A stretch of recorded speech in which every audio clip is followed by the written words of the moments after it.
Hi V, hi everyone else. Welcome to Gaping Chasm. Today I am doing two short little mini reviews of the books that I have finished most recently. Those books being Ship of Magic and The Midnight Lie. So we're gonna try to keep each little review under 5 minutes. I'm gonna try to summarize what the book is about, talk about things I enjoyed, and then say who I recommend it for. Alright, let's go! Ship of Magic is by Robin Hobb. It is the first in the Live Ship Traders trilogy, which is the second series in the realm of the Elderlings universe, which I know is a lot. It could be read alone. Definitely doesn't rely on you knowing anything about the Farseer trilogy. It does make reference to it, and it does canonically take place after. I have heard that if you really want to enjoy the Golden Fool trilogy, which is the next trilogy to feature Fitz and the Fool, that you really should read this trilogy. So in Ship of Magic, we have a much larger cast of characters than we did in the Farseer trilogy, and it is written in a third-person perspective where we bounce from character to character. It takes place within the world of the realm of the Elderlings. It takes place further south than Farseer does. It takes place in the Cursed Shores and in Bingtown and in the Pirate Isles. Our main characters are Althea Vestrit, Kennit the pirate, I don't remember his last name, Wintro Haven, who is Althea's nephew.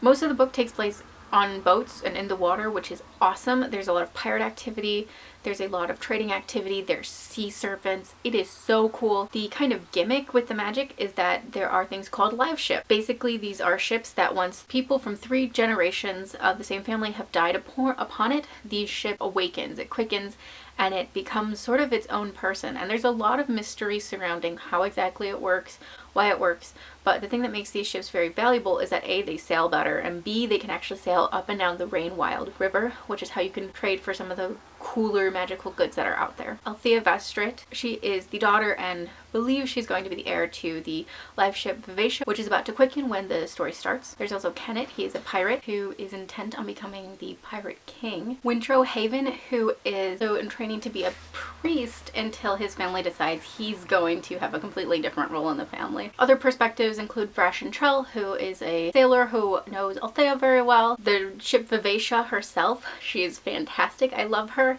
Another ship called the Paragon, and then we also get a sort of clump of storytelling from the other women in the Vestrit family. So we get Ronica, who is the matriarch, Keffria, who is Althea's older sister, and then Malta, who is Keffria's daughter. Alright, so it's a lot of characters, especially compared to the Farseer books. And I hate to just compare this book to the Farseer books the entire time, but it's kind of hard not to. It is a very different book. It reminds me more of Game of Thrones than the Farseer books did, and that's not a dig or a compliment, it's just like a fact. I did have a hard time sometimes getting interested in the story. It wasn't uninteresting at any point, but there were moments where I just felt bored because I just couldn't feel invested. Like there's a period of time where I just didn't care at all what Kennit was doing. Although I do think by the end he became probably my favorite character just because he's so interesting and polarizing. He's definitely not someone I'd want to be friends with or someone I like, but he's definitely my favorite character. But my least favorite character is Kyle Haven, and I'm not going to explain why, except that he frustrates me and upsets me to this incredible degree, and I absolutely hate him. And like, kudos Robin Hobb for creating a character I just want to scream at constantly. I would recommend the Live Ship books, obviously, for anyone who's a fan of Robin Hobb. You're definitely gonna get that very beautiful storytelling and world building and intense drama and things happening and like the build up and the payoff. You're definitely gonna get all that, especially if you loved it in Farseer. It's a little different because we do have that third-person perspective and we have a lot more characters to keep track of, but you do still get all of those things delivered to you. I would also say that this series is pretty good if you like pirate novels. I mean, the pirates are a huge part of it. Being at sea is a huge part of it, and I don't know why I didn't expect it to be such a large part of it, but it was. I mean, it is, and it is so entertaining and interesting, and you really feel like you're there on ship with them. It's very real, it's very factual, it doesn't let itself get bogged down in the descriptions or the facts, but it highlights them and grows the world a bit more. So I ended up giving this book, I think, 4.5 or 4 stars. It wasn't quite a 5-star read for me, I think, because there were just moments where I was bored, but overall it was fantastic and I strongly recommend it. Alright, and the other book I am reviewing today is The Midnight Lie by Marie Ratajkowski. I have not read anything else by Marie Ratajkowski. I know her Winter's Curse trilogy is really well loved, And this is actually sort of connected, sort of a spin-off. I was kind of picking up on context clues myself, but I did Google it to see.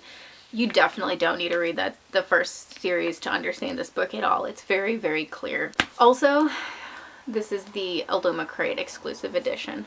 It's gorgeously stained and it's got the exclusive cover, and it's just a beautiful book. I'm going to try to describe it. It's kind of a hard book to explain just because a lot of the terms in it are not like familiar terms, and also because I don't want to give too much away. But basically the Midnight Light is set in a fantasy world where there are caste systems. There are 3 castes: the half-kith, the middlings, and then the high-kith, and there's actually a 4th called the unkith, but they are mentioned and they're sort of like a threat, like you can become unkith, but they're not actually seen. I'm hoping in the sequel we get some more of that because I'm very curious. Nehrim is a half-kith, and the half-kith are kind of secluded to this walled part of the city. They're not allowed to leave, and even within the walled part of the city they're very restricted. So Nehrim works and lives in the ward, which is what this walled portion is called, and she is being raised by a woman named Raven, and Raven has trained her to forge passports for half-kith to go into the outside world, into the rest of the city. The novel begins with this very rare bird appearing in the ward called the Elysium bird, and it has got like superstitions and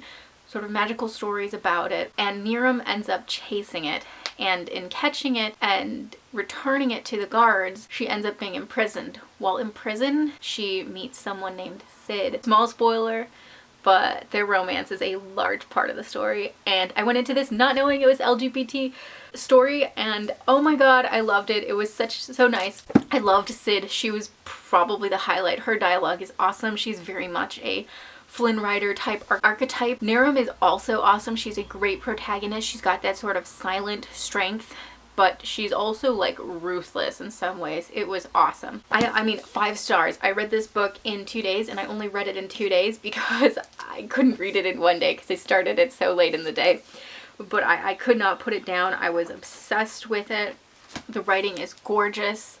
Very lyrical and flowery. It's definitely one of those books that I'll be recommending to pretty much everyone. It's a book that I feel like even if you're not into fantasy, you would enjoy this. It's got a sort of whimsical fantasy element to it. I feel like The Midnight Lie is perfect for Friends of Caraval, which is another series that's like fantasy without being epic fantasy. And they actually both have really similar whimsical natures to them. I think at one point Nehrim even wears a dress that is like multiple dresses. I would also really recommend this series or this book for fans of Strange the Dreamer. Nehrim and actually more Sid than Nehrim, but they both reminded me a lot of Laszlo Strange. They're very curious about how things got to be where they are and why the world is like this. So yeah, I would say if you're a fan of Caraval or Strange the Dreamer, you'd like this, or if you like this, you'd probably like Caraval or Strange the Dreamer. Alright, thank you for watching my little mini reviews. I don't know when I'll be able to do another one of these. I am actually just about to launch into my Throne of Glass reread. I'm planning to read the books back to back to back to back.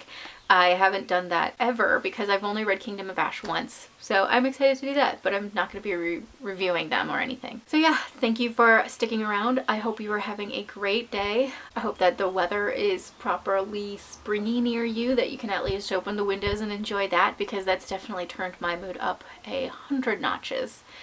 Goodbye V, goodbye everyone else. I'm going to go have lunch.